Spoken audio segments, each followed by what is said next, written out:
I think in a disrupted world, politicians would need to manage effectively different stakeholders and engage them in different ways. We more and more now need governments that act fast and government that tend to probably run a country like they run a business. Because on the one hand side, we hear about all these technologies and how politicians are more and more able to deeply understand their voters, but apparently at the same time, it seems they don't. Education has to train us to be resilient and flexible and be able to handle uncertain situations. There is really nothing that prepares us for the dynamic situation that is happening in the world. Your technical skills today might be irrelevant in even 5 years. So 5 years is a super short time. Good morning. Good morning. Come on, you've all had your breakfast, you're wide awake, raring to go here at the St. Gallen Symposium, I hope. We have a great panel discussion in store for you this morning to kick things off. My name is Mehdi Hasan. I'm a broadcaster and columnist from the UK, now based in the US of A, so to follow Lord Griffith's point, I get 2 points for disruption. Great to be back in Europe as a chocolate lover, great to be in Switzerland, of course, at the invitation of the St. Gallen Symposium, which is an astonishing 47 years old, 10 years older than I am, about to celebrate its 50th birthday. Congratulations. The world today, however, is very different, as you would all agree, to the world of 1970. In fact, the world of 2017 is very different to the world of 2015. You only have to look at what's come in between. If you need any proof that we live in an age of disruption, just look at last year, look at 2016. Brexit, Trump, the Eurozone crisis, the migrant crises, the rise of China, the ongoing battle against ISIS. Today, we have growing insecurity and anxiety across vast swathes of the world, not just the Western world, but across the world, about income, jobs, traditional ways of life. Political and cultural disruption have been matched, if not exceeded, by technological disruption, not just in terms of IT and the internet, but in the rise of automation and AI. Today, more and more people feel anxiety about their futures. We've heard about the importance of securing jobs, apprenticeships. Governments across the world now face a challenge of not just creating jobs, but meaningful jobs. Not just maintaining jobs, but worthwhile jobs. Governments have had to adapt their education systems just to keep up with the dramatic and rapid pace of change. And education itself, which was once only for the young, is now for everyone. It has to be. Meanwhile, young people across the world feel left out, left behind. To put it bluntly, they feel screwed over by their parents' and grandparents' generations who had the kind of security and stability that they desperately crave in this disrupted world of ours. So what do we do about all this? What can we do to cope with these interconnected and very global challenges and crises? What can some of the smaller, yet nevertheless successful and dynamic members of the global economy teach the rest of us about potential ways forward? Where is the innovation and outside-the-box thinking coming from, if anywhere? We have a great panel for you today to discuss all these topics and more. We have an economy minister, a foreign minister, an education minister. We're covering all the relevant issues. We're very lucky and honored to have them here. Ong Ye Kung is Minister for Education and Second Minister for Defence of the Republic of Singapore. Prior to his cabinet appointment, prior to being elected to Parliament in 2015 for the governing People's Actions Party, he was in strategic planning. Anders Samuelsen is Denmark's Minister of Foreign Affairs. He's had that role since December. He sits in Parliament for the Liberal Alliance. He served as a member of the European Parliament too, and he worked in the consulting industry prior to entering politics. Johann Schneider-Ammann needs no introduction. We've heard two brilliant speeches from him already. Federal Councillor of the Swiss Confederation, in charge of the Federal Department of Economic Affairs, Education, Research. Last year, President of the Swiss Confederation. Ladies and gentlemen, your panel.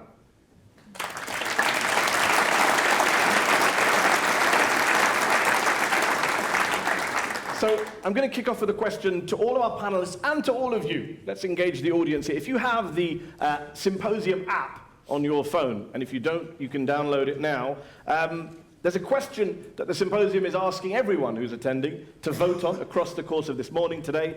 Which political skill set is needed the most in times of disruption? Decisiveness, responsiveness, or adaptability? And I want to kick off our discussion by asking that question to Anders Samuelsen. Thank you. Thank you very much, and thank you for the introduction. Well, I think the most important skill for a politician right now is to be able to listen. In fact, that is the most important. That is what I've learned through my years in politics. I decided to try to disrupt Danish politics 10 years ago when I decided to start my own political party. That was a disaster. It was really a disaster for 203 years, but that is how I think it is in private enterprises also. You have to try and fail and try and fail and try and fail and listen, and then perhaps you can become a success. Now I've entered the Danish government, my party has entered the Danish government, and what we have tried to do is what we found out was that we had to listen to people that were more clever than us, because politicians don't know anything. Everybody of you know Lego, I guess, the Danish famous brand for children. It wasn't invented by a politician, I can assure you that.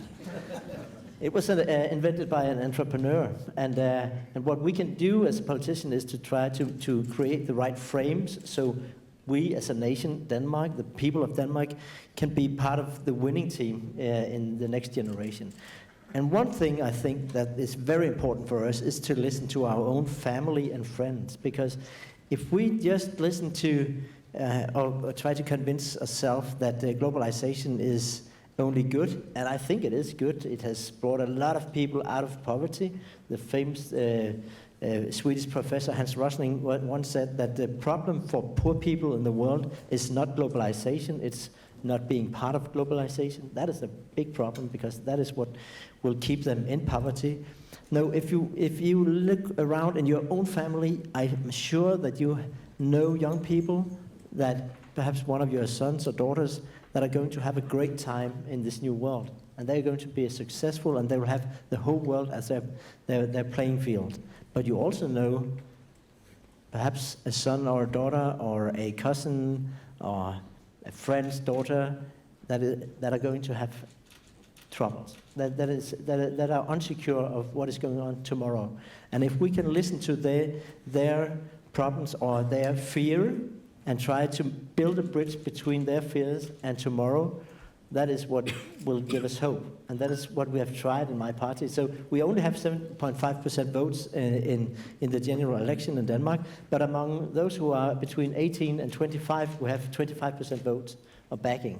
And that gives me kind of a hope. So being able to listen, that is the most important thing for a politician, I think. Thank you. Okay. Ong Yi Kang, which of those three qualities would you pick? The audience is heading for adaptability, I see. This crowd wisdom, according to crowd wisdom, is adaptability. You know, such questions, ultimately, you know, all three are important. You know, I just realized after you point out that why the three of us is on stage, because we all come from small countries. And of all three small countries, Singapore is the smallest. And so whether we have to be decisive, adaptable, responsive, has always been our DNA. But I would say all three are extremely important. But if I were to just add one more, politicians today must have a sense of humor.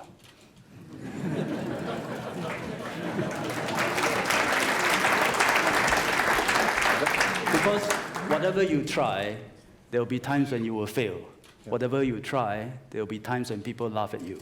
And sometimes it helps to laugh at yourself. Yeah. Because that's an important ingredient to be resilient and just keep on trying as things are changing so fast. Okay.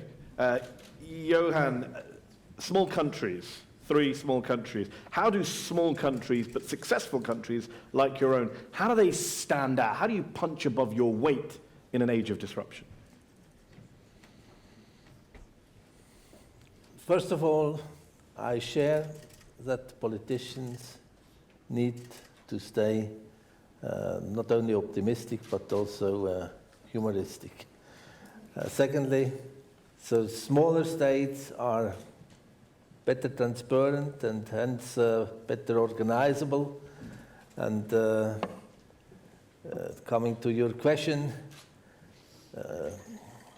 we do have to focus on a few principles, make sure that we live them thoroughly, and defend our interests in the global community against the bigger markets. And principles in my country, I mentioned them before, are, at least for me in my capacities,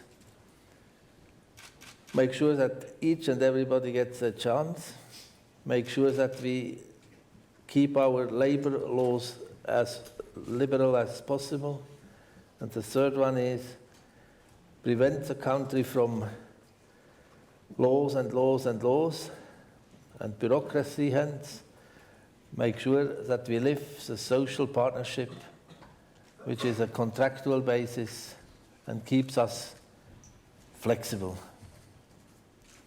And in terms of education, it's one of the big subjects for this symposium, how much, and feel free for any of you to jump in here, how much do you think the education systems, as we've known them and understood them for years, decades now, how much do they need to change? How much do we need to disrupt the way we teach kids in order to keep up with the general disruption at political and especially technological levels? Since I'm education minister, I think it depends on the cultural context that you're asking this question. From where I come from in Asia, there is always a very strong emphasis on education. So I think that is a strong point and strong foundation that we have. On the other hand, in Asia, the emphasis on education tend to be academic. Most parents, or in Singapore at least, most parents want their children to grow up to be doctors or lawyers, and sometimes civil servants. But given the changes that's happening today, that actually we need to shift quite a little bit. Because look at we always admire the Swiss system and as well Denmark system as well, and German system of a dual education track. It actually opens up a lot of possibilities for young people, so that you are not single-mindedly chasing just after academic qualifications, but you can be a craftsman in a wide range of fields. And that, as a concept, is not totally familiar to Asia yet. But Singapore, being decisive, responsible, and trying to be adaptive all the time, we have to adopt what is best in the world to improve our system. And today, we have a strong emphasis on skills, on learning skills. And there's a logic to that. Because today, information and knowledge is all on the internet. And you can Google and find out everything in the world. But skills you get from experience, from doing. And you can't Google for skills. And that, I think, has a premium. And our education system has to be lifelong and emphasize on the acquisition of skills. You have the Skills Future program in Singapore. I try to not to mention... I'll mention it for you. Modest minister, you have the Skills Future program in your country. Do you think that's now a model, kind of the adult, the kind of whole life experience of acquiring skills ready for your next job, your next career change? Is that a model for other countries? No, it's a model that we think will work for Singapore, given our cultural context of very strong emphasis on education already, but academic education, but we want to learn from Switzerland, from Denmark, from Germany, and combine it with acquisition of skills. So let me turn that on its head. Yeah. Anders Samuelsen, we hear so much in Europe about the Asian model, the Asian emphasis on education. Has Europe been left behind, number one? And number two, in an age of disruption, can it afford to be left behind on this subject of acquiring skills, especially across the whole of life? Well, I think perhaps one of the things that we have forgotten in the western part of, in Europe especially perhaps, is the sharing of information. That was what made us great. That was what made us rich. I can give a story from back home from Denmark, 150 years ago, when we were a very poor country. A lot of farmers built up an organization where they shared information, and in quite a short while they were able to redefine what it was to be a farmer and be very competitive and being able to export a lot of goods to England. And 150 years later, just 10 years ago, we had the same situation, in fact, in a very much more globalized world, in the fur industry, mink industry in Denmark. A lot of mink farmers, they joined together in an organization where they were the one demand to be member of that organization was that they should share all their information with their competitors in Denmark. And in just 5 years, they managed to become one of the biggest exporters of fur to China, to Asia, and so on, in growing emerging markets. How did they do that? Because they, instead of keeping the information for themselves, because they hoped to outcompete the others, they learned from each other and made a very steep learning curve. So I think that is also a part of education, being able to learn from each other and again listen to each other. So you have to make this ability, because you have to learn certain basic things in an education system, but what is very important for the next generation is to be open-minded, to be able to believe in freedom and sharing of information. And that is, of course, and that's just to finish off the idea of this situation with small countries. That is perhaps one of the advantages that small countries have, that you can adapt very quickly to new situations because you kind of trust each other in another way that perhaps you are able to do in big countries where it's very, very difficult to make even small changes. So a very good point about sharing information across countries within and between. And on that note, Johann, you mentioned in your speech a moment ago that you had the opportunity to speak with President Trump, which must have been one of the most highbrow and intellectually satisfying conversations of your life, I'm sure. But on the subject of leaders like Trump, what do you do in a disrupted world when you're confronted with rapid change, great uncertainty and anxiety across nations, and then you have leaders like Trump and others who want to hunker down, they want to isolate themselves, they want to cut themselves off in many ways from the rest of the world. They see their neighbors even through the prism of a zero-sum game. What do you say to them? I do not come back to the phone call with Donald Trump, but I want to mention another personality which knows my fullest respect. That's the President of the World Bank. The President of the World Bank closed the autumn gathering a few months ago in summarizing and saying, my dear ministers around this table, 70 ministers, if you want to know why Germany and Switzerland are such attractive countries as far as unemployment is concerned, please go and study and make sure that you understand. We Swiss, we were extremely proud about Kim's remark, and I mentioned to him when we left, my dear friend, Dr. Kim, you came up with a great compliment to my country, but you made a mistake. You mentioned first Germany and secondly Switzerland. and now to your question. You bought yourself enough time.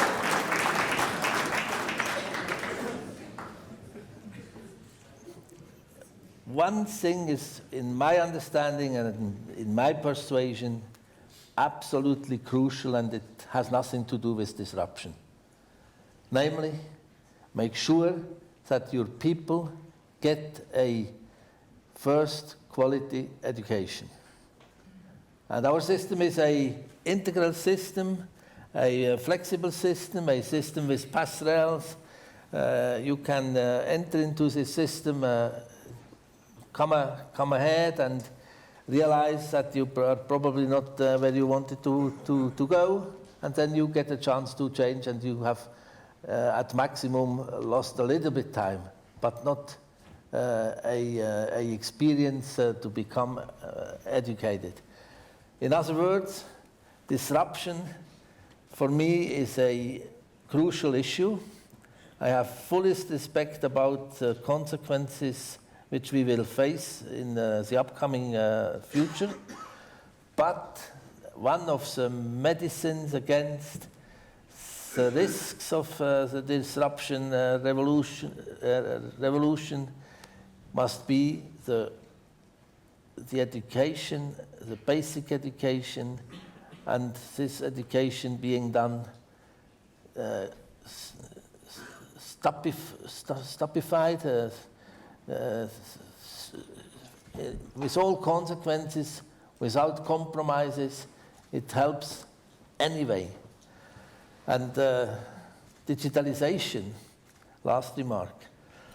We had almost finished our message to the Swiss Parliament as far as education, innovation is concerned 2 years ago for the period 17-20.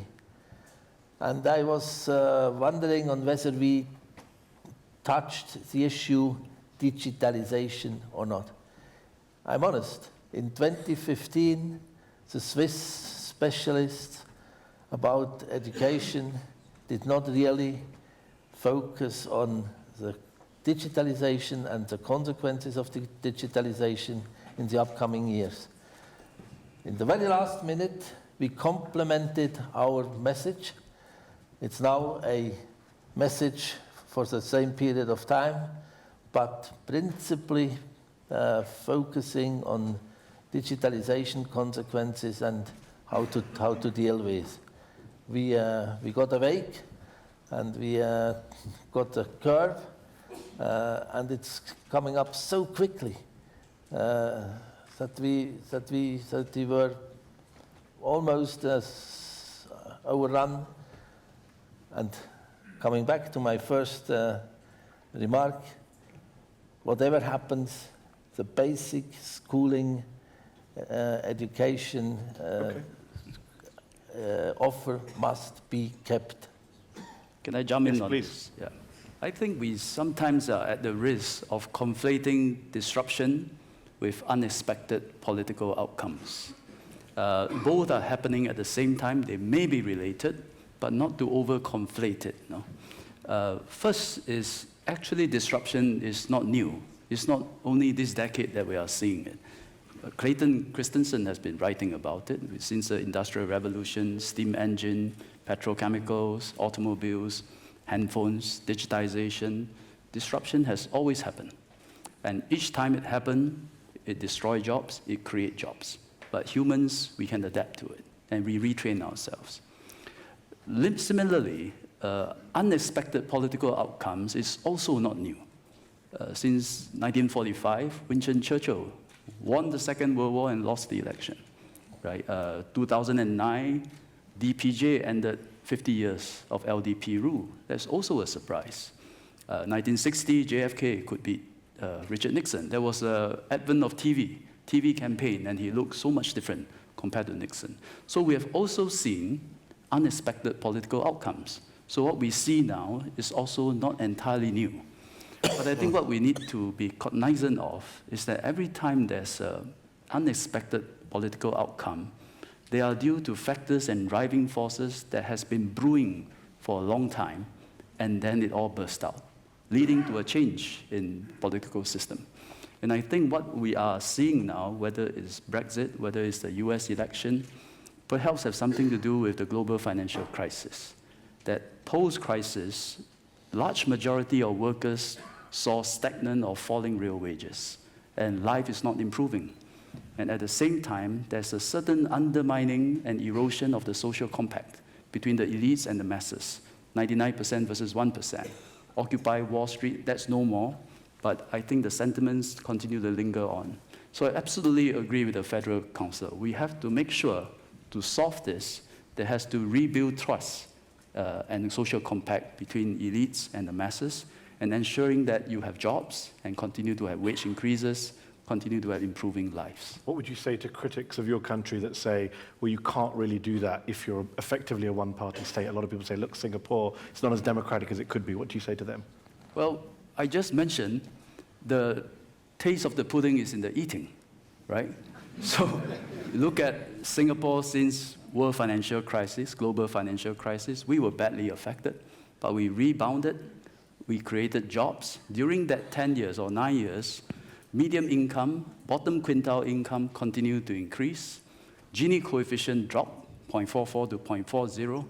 We see many more social programs, including Skills Future, now I'll say it, that bring benefits to the masses. And if by doing so, the people decide in open and fair elections, they continue to elect the incumbent, I think we want it fair and square. But one day, if we fail, then some other better party take over and bring benefits to the people. Okay, I want to go to the audience because I know we're running behind, but one last question to Anders Samuelsen, very briefly. You mentioned, interestingly, earlier about how amongst young people you have a 25% vote share as opposed to the population at large. One of the big questions that's going to be coming out of pretty much every panel and discussion at this symposium is, how do we keep young people on board? How do we engage young people? How do we make sure they're stakeholders in what's going on? Is there any particular policy, proposal, approach that you think works? I think what we have to remember also to tell the good stories about globalization. We have to remember to tell the fact that we have seen in 25 years that we have had a drop of people living in poverty, dropping from about 40% of the world population to now under 10% of the population. That is because of globalization, free market, and being able to learn from each other.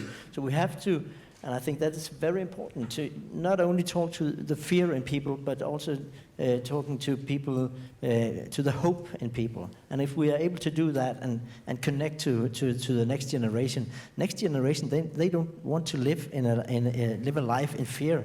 They want to live a life in hope. And we will have to remember to talk about all the good stories of new technologies. New technologies being able to solve environmental problems. New technologies being able to give people education at a much lower cost and better education and so on. And then as a country, we also have to face, of course, this new situation. What we have done, I'll just briefly mention that, in Denmark, in the foreign ministry, we also try to disrupt the diplomacy area. Usually we in the foreign ministry, we connect to other countries.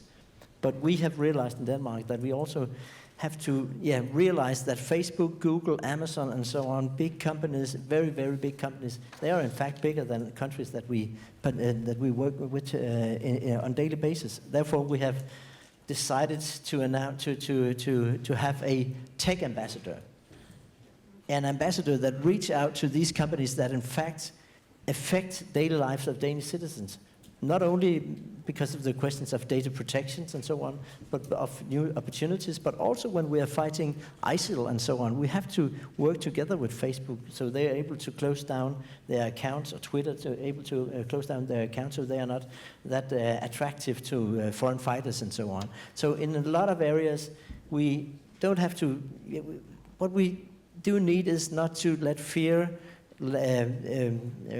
kick us down. We have to believe that tomorrow is going to be better than today, and if we are able to do that as politicians, as businessmen, and so on, and able to reach out to the next generation and give them hope for a new job, as you also always mentioned, then we can connect to the next generation. I'm certain that we are able to do that. Okay, we're going to open up to the audience. We have less than 20 minutes. We will try and get through as many of your questions, comments as possible. There are mics, I believe, roving in the hall. If you can see, if you want to start raising your hands. Questions, comments, criticisms, no speeches, please. Gentleman in the pink shirt with the beard. Is there a microphone? Do we have a mic? No? Anyone have a microphone they want to show? Oh, he's got one, okay. Thank you very much. My name is Herman Arnold. Thank you very much for this interesting discussion. I was a little bit astonished because we're talking about disruption in politics. And for us, it's always easy to talk about other areas where there is disruption. My question is, what is your solution to disrupting politics, the business you are in? Because when you look in history, most of the time when political systems got disrupted, it was connected with war and with very bad events till there was a disruption in the system. And I see our political systems at the end of the possibilities of producing solutions. We see it everywhere. That means we have to disrupt politics. And my question is, what you are doing to disrupt your own business? And I totally understand it's very difficult. Normally, nobody can disrupt itself. We see it throughout the history. But is there hope? Okay, I'm going to put that question to Anders. You're a EU foreign minister. Britain's done a fair deal to disrupt the EU's political system. How much disruption is going on in the EU, and how do you be part of that in a positive way? Well, we have for the last 2 years had a lot of these stories of all of us fearing that populism will outcompete the more easy answers will outcompete difficult answers to difficult questions. I have to disrupting politics. What I saw in Danish politics was a situation 10 years ago where the progressive voters, those who had hope for tomorrows and so on, they had already decided whether they would vote to the left or to the right in the parliament, and nothing could convince them to cross the bridge. So they were in fact locked in their position. Those voters who decided the outcome of any election in Denmark for the last 20 years, that was the voters that were afraid of the future, because they went for easy answers. And the old parties, they realized that. So they didn't take care or didn't communicate with the progressive voters or the hopeful voters, even though they perhaps were a majority.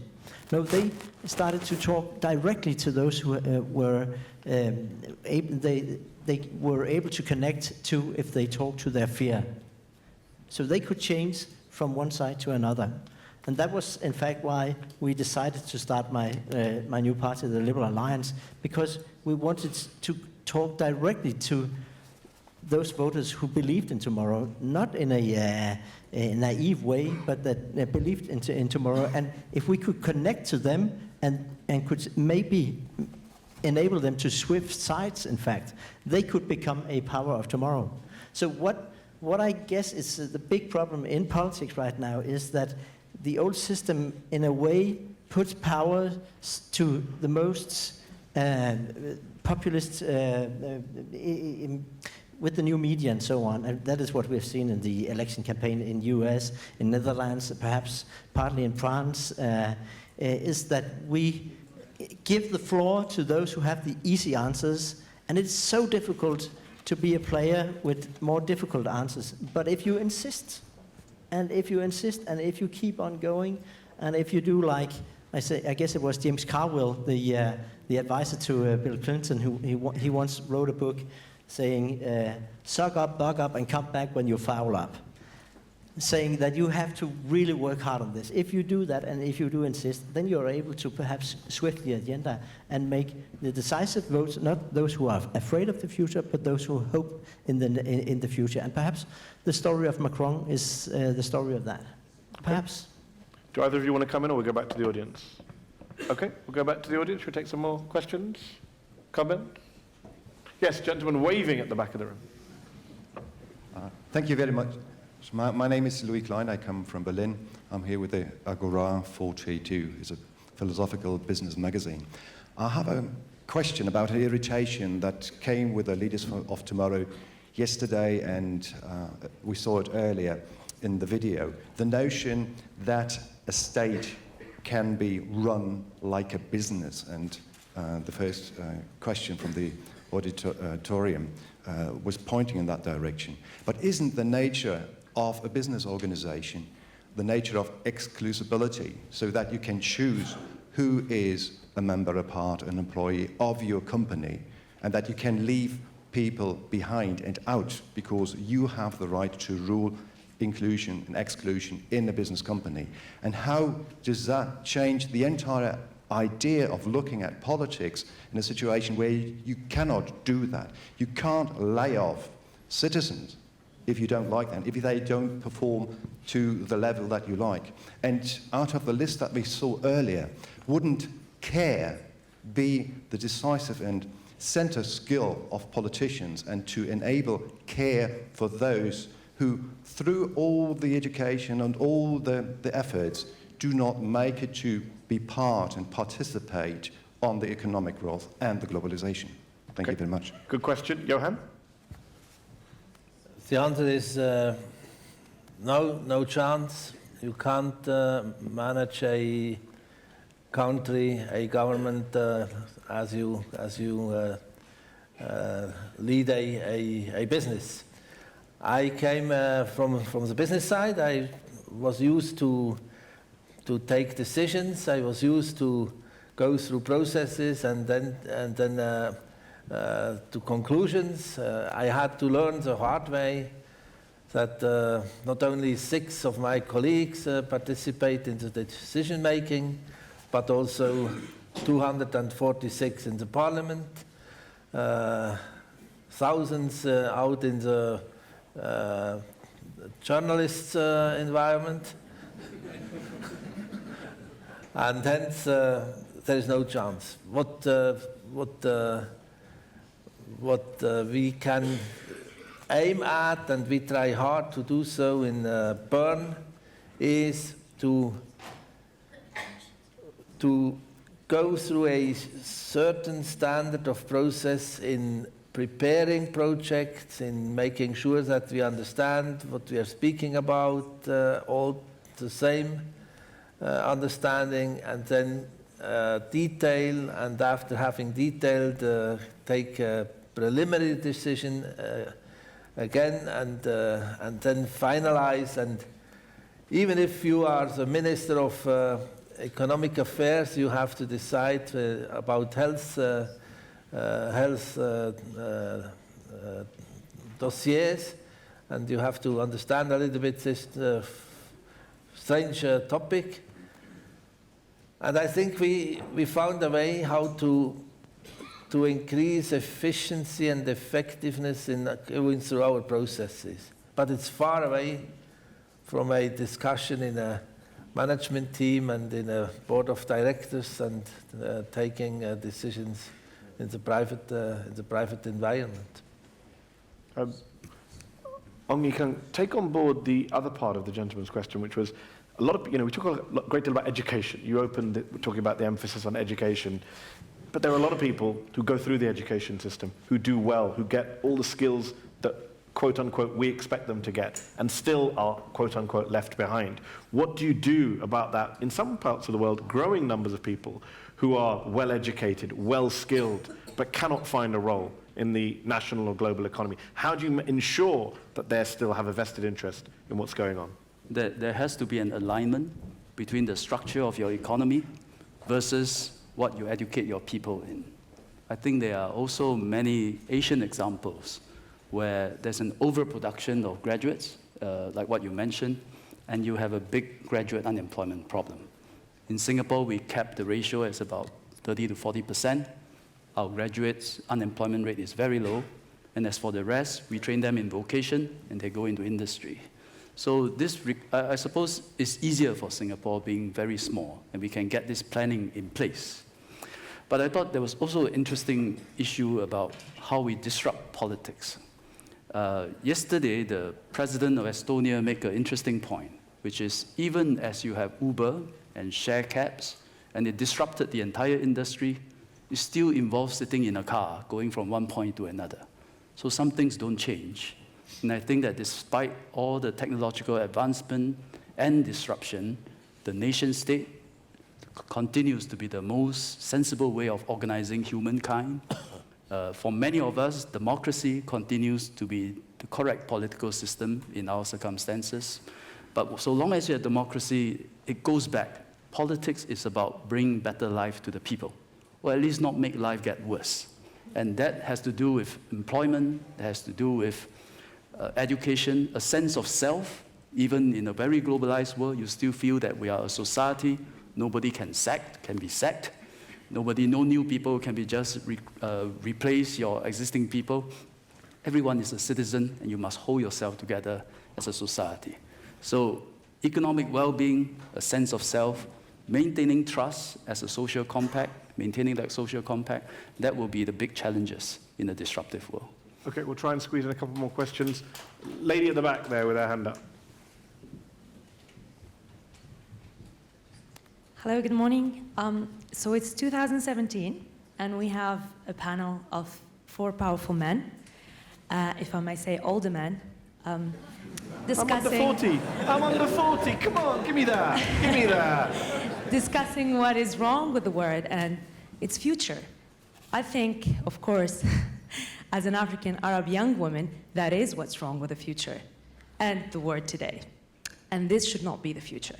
So I want, of course, it's great to talk about IT and technologies and robotics, but let's go back to the basics. I want to ask you, as 4 powerful men, and I'm including the host here, what do you do in your countries, but also abroad, to ensure that the real world is more inclusive and more diverse, so that panels that represent it, like today's panels, become more inclusive and diverse in the future? It's a very good question.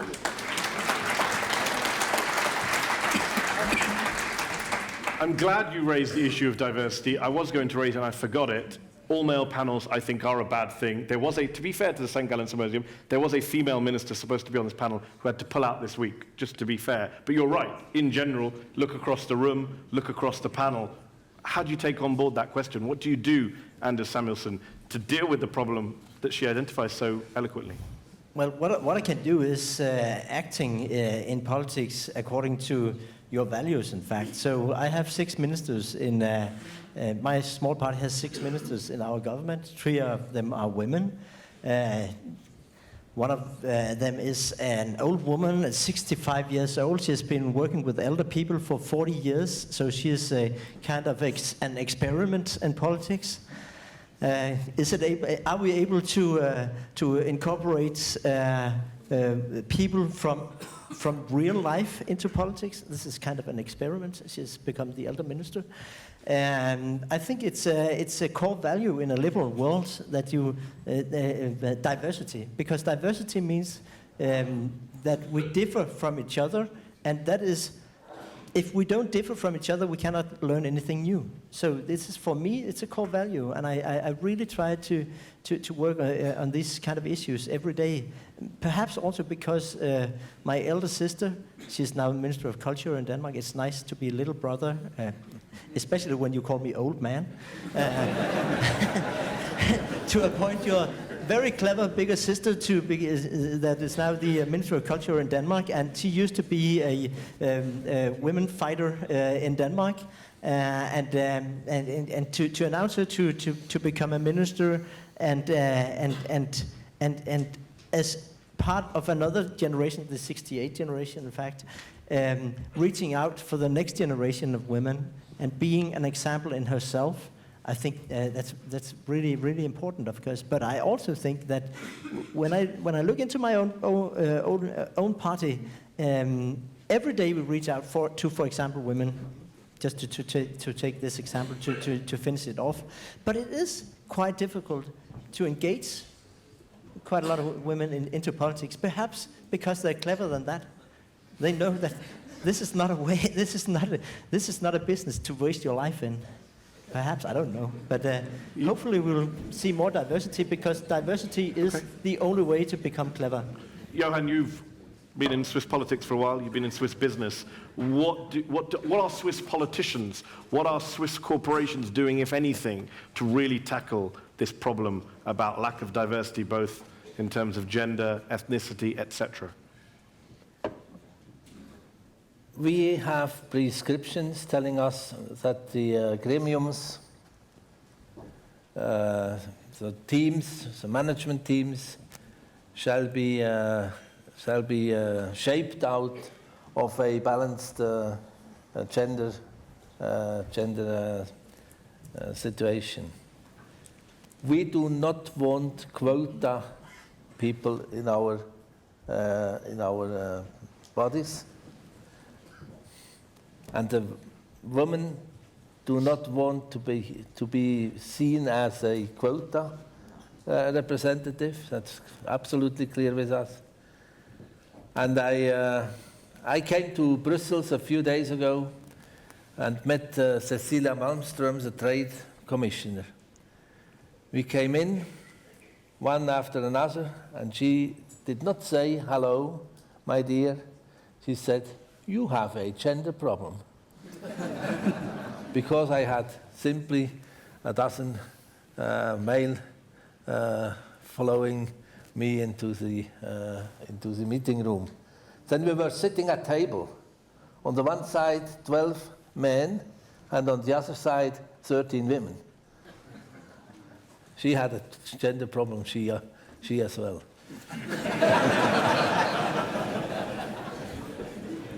All right, let's try and take briefly, if I think we have time, two very quick, because I'm going to take two together. The lady here on the right, yes, you, and the gentleman here in the third row. I'm sorry, we're going to have to cap it there. If you can both be very brief, we'll take them together. My name is Katarina Lengold. I work in aerospace industry, and I also work a lot with artificial intelligence. And I think for countries, for companies and countries, it's important to balance two things: make people happy and to be efficient. And I think a big challenge and a big dilemma for all of us as artificial intelligence technology grows is going to be the decision whether we want to keep jobs or to stay efficient. So what is your answer and what is your vision of the future of artificial intelligence technology, and how does it keep the jobs and keep people happy? And the gentleman there. We've talked a lot about adaptability, but the political movements of the last 3 years have been more about bringing back the past ways, trying to be more conservative than liberal or progressive. So in a way, we need to find a way to be adaptable, but yet to reduce the pace of disruption because people don't like it. As politicians, how do we square that circle? Okay, we'll take them in the order they were given. You talked earlier about there's always been disruption, technological disruption, back to the motor car, the phone, human beings, get rid of jobs, create jobs. There is an argument that says we're in a slightly different position now. It's more extreme than before. When you're talking about things like AI, it's very hard to then see how you replicate those jobs that are lost. So what's your answer to the lady's question? Well, it is true. It's a lot more intense, a lot faster, but you can still learn from history. You can always learn from history, even for young people. And I think, related to the earlier questions, politics, therefore, I think is not a disruptor, but actually it can be a stabilizer, even as we have big upheavals that we are experiencing. You look at Industrial Revolution, technically you can say it's extremely efficient to make every child work and have child labor, but society and politics, through politics, say no. You can say it's extremely efficient if we just burn all the coal we want and pollute all the air, and we produce as much as we can, because technology allows us to do that, and society says no.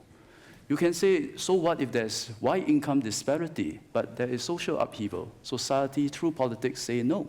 Likewise, as we have I don't think we need to extrapolate in a straight line the trajectory of future of AI, future of biomedical sciences, and everything will be manufactured. None of us will be reading books. We'll all be reading ones and zeros. No, everyone's listening to MP3. We can say no. Through politics, society can say no, that we want a balance. And that is when I think the wisdom of politics, of democracy, will come in, have a check and balance so that we can strike happiness with efficiency. Do you think the balance is right now, as it is? We are at the beginning of a new chapter. I think let's read the other chapters as we carry on. And do you want to take the question about people feel, Denmark has been a country which has had to deal with populism, rows over immigration, etc. People feeling left, but people don't like the pace. A lot of people don't like the pace of change. To go back to Lord Griffiths' speech earlier about the people from somewhere and anywhere. What do you see your task as someone who's trying to slow down the disruption? No, I don't think so, because I don't think that I can slow down technology's evolvement, because, well, it's done in a free market, so it will affect us. 40 years ago, in a part of Denmark, they were more or less living on sewing clothes. And then they were disrupted by Ukraine and China and so on, and lost all the jobs. And people thought, what are they going to live off? But they found out that there were new jobs, new kind of, they could be logistic, they could they could be designing the clothes and so on. So we have had this story in Denmark where we have feared losing jobs for the last 50 years, but we have always been able to create new jobs and better paid jobs, in fact. They are more rich in that part of Jutland now than they were 40 years ago. But of course, it's a new situation with artificial intelligence and so on. But I think that the worst thing that you can do as a politician and in the political system is to try to stop things from happening. And this debate from the US election campaign, whether they should close down borders and have less free market and so on. What kind of people will be most hurt by that? Those who voted for Trump, in fact. those who fear the future, they are going to be the losers. Because the only way that they are going to have a better life is, of course, by more free trade, by more being inspired by each other, by more competition. I'm sure of that. And then, of course, use that part of richness that comes into your country, the necessary part that you have to use on education, on social security, and so on. You mentioned that I worked in the consultant business before I entered politics. That is not, in fact, totally correct. What I did was working with handicapped people, hard of hearing people and deaf people. So I'm, in fact, able to speak a little bit in sign language. That's also nice. As a politician, you're able to speak to deaf people and you're able to be being understood. That's not really what is normal in politics, where nobody understands what you're talking about. But what I learned at that time was that even the most marginalized people in Denmark, people who couldn't, who had a social handicap, and that is what you have when you are hard of hearing or deaf.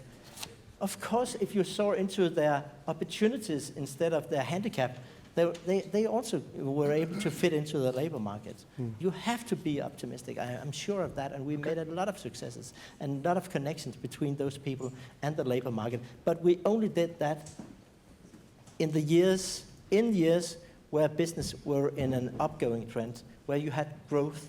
The moment where you lose growth, where you are in depression and so on in the country, the first who are kicked out of the labor market are the marginalized, it's the handicapped people and so on, and those without education. So be aware of that. Okay.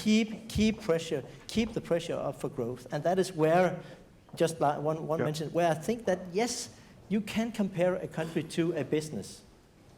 You can make rational plans, and I guess you have done that, in fact, in Singapore, you've done that in Switzerland. Those small countries that are successful, even though they are small, they have, in fact, been able to kind of make rational plans and execute on them. The difficulty is, of course, that democracy is so damn difficult because you have to have the support of the population. We'll have to leave it there. We're out of time. Let's give a big round of applause to our very young panel.